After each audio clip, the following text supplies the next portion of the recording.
దాతృత్వం కూడా ఇస్తున్నాడేమో అని. ఒకటి కాదు, రెండు కాదు. నేను మొన్న మొట్టే నారాయణపేట ఇచ్చింది అంటారు, ఇంకా కేదనపేట కట్టిస్తుంది అంటారు, ఇంకా అక్కడ ఒకటి గోరేది ఇచ్చింది అంటారు. కోటేశ్వరులు ప్రపంచంలో లేరని కాదు, కానీ ఆ దాతృత్వ గుణము పూర్వజన్మ కర్మను అనుసరించి ఆయనకు వచ్చింది కాబట్టి దానం చేస్తున్నాడు.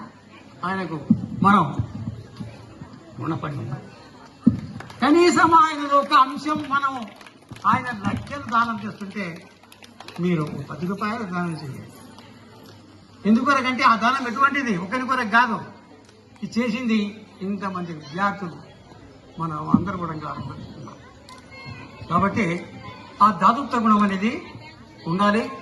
మీ శక్తి కొలది మీరు కూడా ఇతరులకు సాయం చేసే అలవాటు నేర్చుకోవాలి ఆయనను చూసి మనం అని నా అభిప్రాయం.